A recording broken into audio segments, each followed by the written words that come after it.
Bienvenidos a la clase número 25 del curso Agua Potable, un enfoque biomédico. Esta clase corresponde al tema Medición de ORP teórico-práctica, implicancias de su valor sobre la salud y fundamentos de la técnica. Este es un curso dictado por el Departamento de Docencia del Centro Universitario de Estudios Medioambientales que funciona en la Facultad de Ciencias Médicas, Universidad Nacional de Rosario. ORP significa potencial de oxidorreducción y es un sinónimo de lo que llamamos habitualmente como reacciones redox. Una reacción redox o reacción de oxidorreducción es aquella en la cual se intercambian electrones, modificando así el estado de oxidación de los compuestos en solución. Se entiende como oxidación a la reacción química en donde un compuesto pierde electrones y a la reducción cuando un compuesto los gana. El potencial redox es entonces la medida de la actividad de estos electrones que se van intercambiando. Para que las reacciones de oxidorreducción se lleven a cabo, deben existir compuestos que sean capaces de ceder electrones y que existan otros que los acepten, es decir, agentes reductores y otros que sean oxidantes. El agente oxidante será el que capte los electrones, modificando y reduciendo su estado de oxidación, y el agente reductor es aquel que va a suministrar estos electrones al medio, ¿bien? Para que el antedicho lo acepte.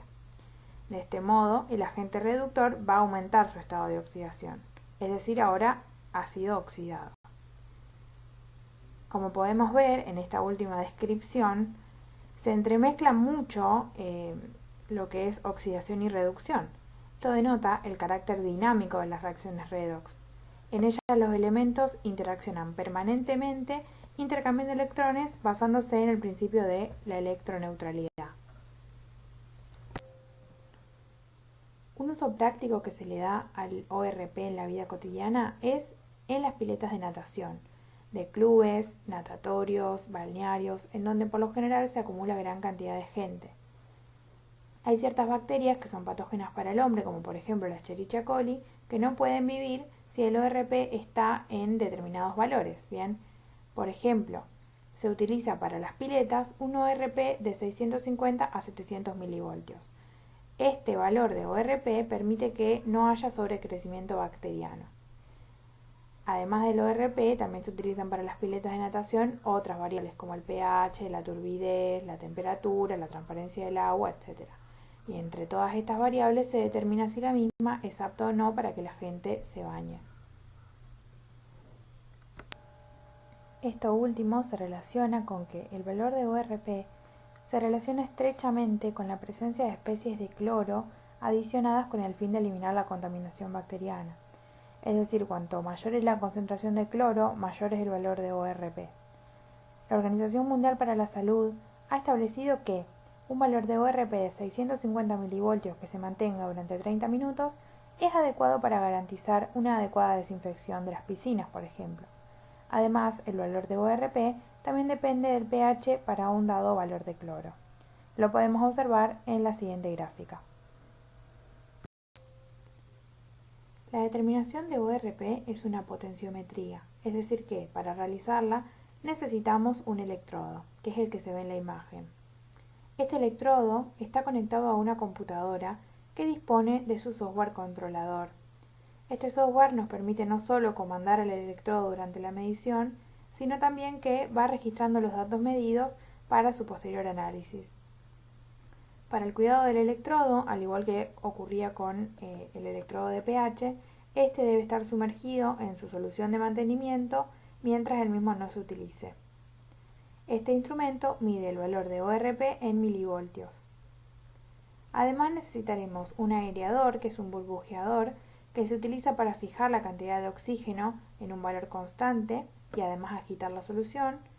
También un termómetro para medir la temperatura, agua destilada, por supuesto que las muestras a medir, y 3 reactivos que son nuestra solución Sobel, Light y la solución estándar, que las utilizamos como control de calidad. Comenzamos la determinación encendiendo el electrodo. Esto se realiza previamente encendiendo la computadora que tiene su software controlador. El software nos permite elegir la cantidad de tiempo que queremos medir una muestra, que por lo general son 60 segundos, lo fijamos en este valor. También nos permite elegir el nombre de la determinación y el puerto USB al cual debe estar conectado el electrodo. Tenemos que chequear estos parámetros antes de iniciar la determinación y ajustarlos de ser necesario. Luego, retiramos el electrodo de la solución de conservación y lo enjuagamos con agua destilada. Este último paso lo tenemos que repetir entre las distintas soluciones sumergidas. Igual que como hacíamos con conductividad o con pH, cada vez que nosotros cambiamos la muestra que vamos a medir o la solución que vamos a medir, debemos enjuagar correctamente el instrumento de medición, ya que si no, varias partículas podrían acumularse sobre el electrodo y esto produciría errores. También vamos a registrar la temperatura ambiente para luego analizar si la temperatura influye sobre el ORP. Luego medimos la solución estándar, que tiene un ORP de 225 milivoltios, la solución Sobel, que tiene un ORP de 228 milivoltios, y la solución Light, que tiene 469 milivoltios. Todo esto, por supuesto, por duplicado para luego llevar un control de calidad. Luego colocamos un aireador porque vamos a proceder a medir las muestras. El aireador lo colocamos para establecer una misma concentración de oxígeno entre las diferentes muestras y durante todo el tiempo que dura la medición. Esto lo realizamos porque nosotros conservamos la muestra en frascos herméticos, bien, en donde no existe intercambio de oxígeno con el aire, o si lo existe es mínimo. Entonces, una vez que nosotros destapamos la muestra para proceder a medirla, el aire comienza a interactuar con el agua que está dentro del tubo. Entonces, hay intercambio de oxígeno, tanto sea que el agua se oxigene o pierda oxígeno, y esto genera cambios en el ORP. Bien, entonces para establecer y unificar las concentraciones de oxígeno entre distintas muestras y durante todo el tiempo que dure la medición, colocamos un aireador que nos permite disminuir este error. Luego medimos la muestra, simplemente sumergimos la misma dentro del electrodo, indicamos al software que comience a medir y durante 60 segundos este estará promediando los valores de ORP medidos. Luego enjuagamos el electrodo y lo colocamos en la solución de conservación. Finalmente salvamos todos los datos en la computadora, apagamos todo y cargamos los datos en el software Atlantis. Como dice aquí, la medición se realiza durante 60 segundos y siempre por duplicado. La técnica de ORP es una técnica que se realiza hace relativamente poco tiempo en nuestro laboratorio, por lo cual todavía hay ciertos factores que ajustar ya que la estamos poniendo a punto. Hasta el día de la fecha no tenemos evidencia de que el ORP modifique en gran medida la calidad de un agua de consumo. Más allá de lo que vimos sobre las piletas, no tenemos información extra sobre las aguas de consumo humano. Pero, sin embargo, como siempre, nos interesa analizarlo de todas maneras, ya que puede contribuir notoriamente en lo que es el análisis multivariado que realizamos en nuestro laboratorio. Un ejemplo de ello es un proyecto de investigación que realizamos que se titula Identificación de la toxicidad del agua de bebida por el arsénico en función de su pH y su potencial de reducción. Bien, es decir que nosotros intentaríamos conocer cuál es la toxicidad del agua por arsénico con las variables pH y ORP. El arsénico, como sabemos, es un compuesto nocivo para la salud humana que puede inclusive generar cáncer, por ejemplo cáncer de piel, de pulmón o de vejiga. Bien, el consumo crónico de arsénico en el agua es un problema que, desarrolla una patología endémica en nuestro país que se titula o se conoce como ACRE, que es el hidroarsenicismo crónico regional endémico. La toxicidad del arsénico depende fundamentalmente de su estado de oxidación, es decir, que no es lo mismo en una muestra tener arsénico 3 o arsénico 5, ¿bien? Como vemos en la diapositiva, la arsina, que es el gas del arsénico, es lo más tóxico, el arsénico 3 es menos tóxico que el anterior y el arsénico 5 menos tóxico aún.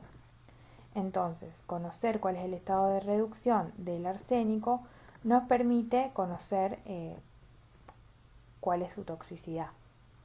En el laboratorio realizamos una técnica espectrofotométrica para medir el arsénico que no logra diferenciar si es arsénico 3 o arsénico 5, por lo cual sería muy útil con estas otras dos variables, pH y ORP, poder establecer si la muestra tiene mayor concentración de arsénico 3 o de arsénico 5, ya que si tiene mayor cantidad de arsénico 3 sería más tóxica que si tiene arsénico 5. El objetivo de nuestro proyecto es desarrollar un método para evaluar la toxicidad del agua según el estado de arsénico que ésta posea, correlacionándolo con los valores medidos de ORP y pH. Y nuestra hipótesis que podríamos conocer la toxicidad del agua de consumo según presente arsénico 3 o arsénico 5.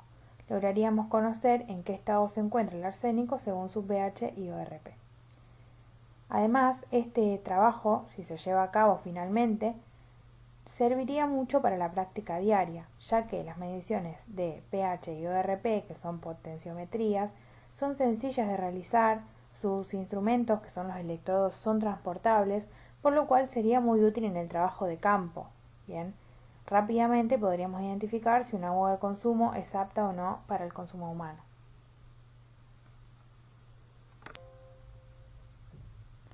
Para finalizar la presentación, observemos el análisis parcial de los datos obtenidos hasta el momento. Se han medido 231 muestras en la variable ORP. En el gráfico de la izquierda podemos ver el box plot, que indica una mediana cercana a 200 milivoltios con un rango de 100 a 500 milivoltios.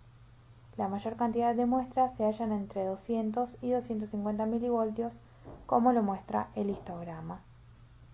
En el gráfico de dispersión podemos ver lo mismo, que la mayor cantidad de muestras se encuentran por debajo de 300 milivoltios. Muchas gracias por su atención.